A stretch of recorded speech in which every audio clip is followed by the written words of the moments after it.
I just put in a whole bunch of kale, a whole flat of kale that I grew from seed in this container.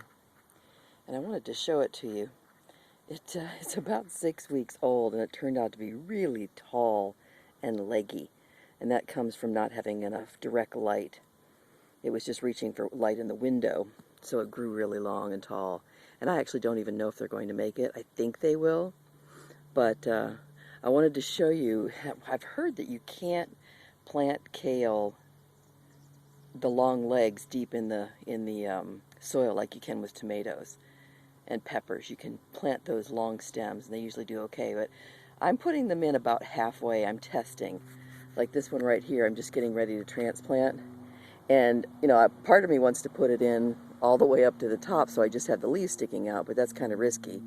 And if I plant them with all the legs sticking out in the soil, they're all going to be bent over like that. I don't know how they're going to end up, you know, getting strong.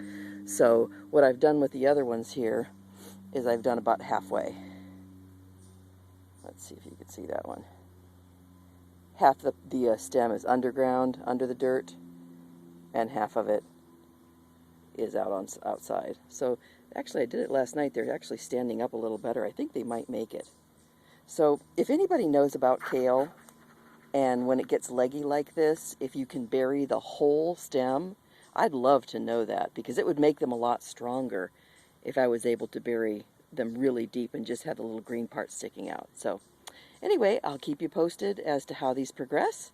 I'm just proud that I got seeds to grow this big, because we use a lot of kale in our juices and smoothies. It's so super, super nutritious.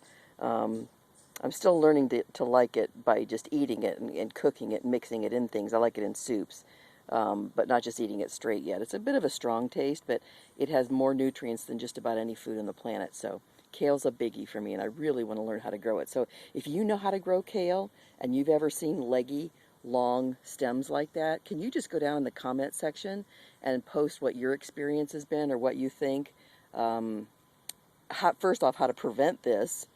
I think it's the light issue. And if you ever get them, how to best plant them. I'd sure appreciate your comments and your thoughts. Okay, I'll catch you on the next video. Thanks.